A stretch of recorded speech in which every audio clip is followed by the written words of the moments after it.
I was having a look on Amazon the other day. I saw a product. I thought, I'm going to get that. I'm going to pick it and I'm going to do a video of it. And it came in today, so we can, have a look at this moto lock. I'm not sure if it's a high security lock. I mean, it's got a picture of a little cartoon dinosaur on it, so that's a great thing. It's a tubular lock. They're not generally too difficult to pick. Would I use this to secure my motorbike? Well, maybe not, but then I looked at the back and I saw the production description. So we'll read through this and you can decide if you would use this to secure your motorbike. It says the Daesha lock is Pratt 1 of motorcycle.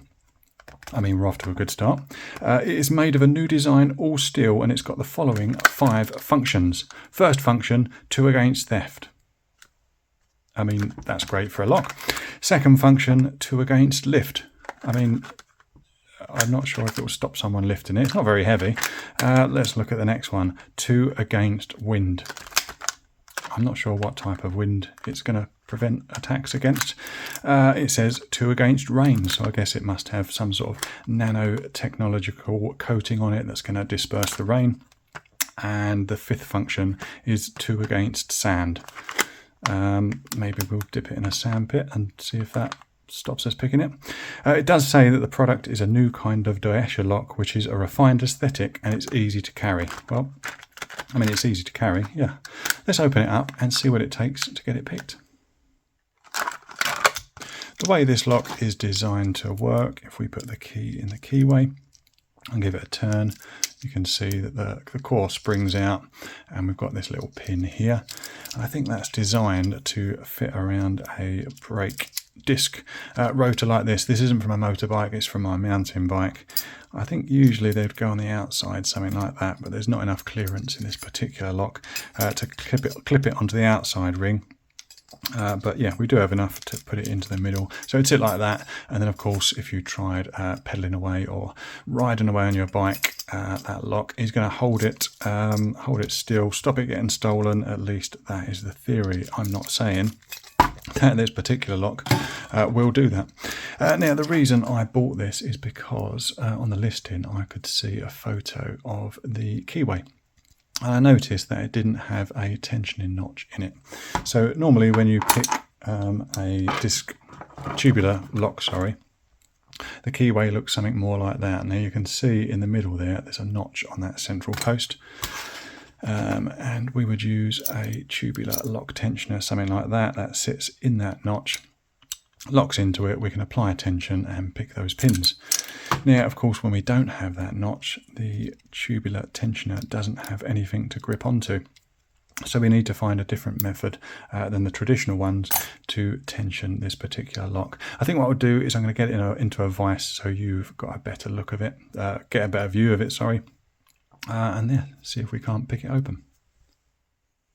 I've got our lock fixed in the vise and I think I found a method to tension it. So this is a Euro thumb turn bypass driver from Sparrows.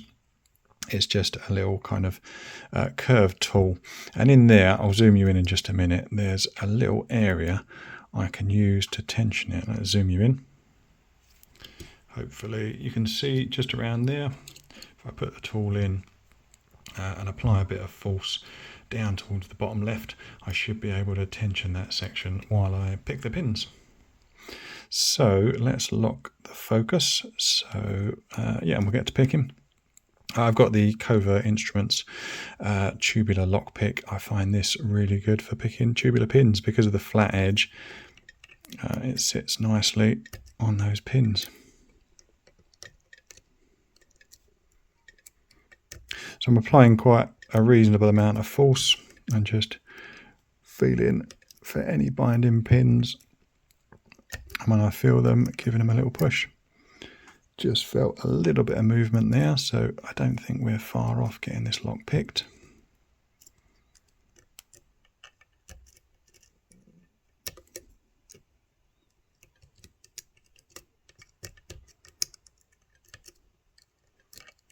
So we're not far off.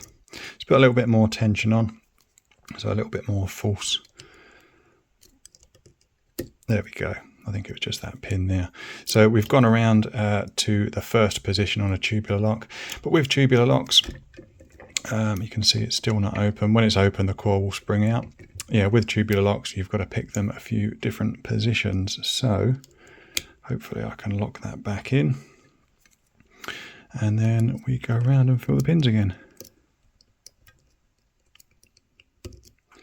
Nice little click there.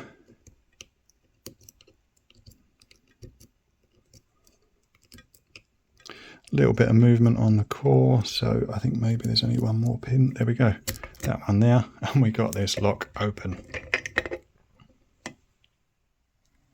It didn't take too long to get that lock picked, but it's not high security. Would I use it to secure my motorbike? I think not. I think there's better options out there.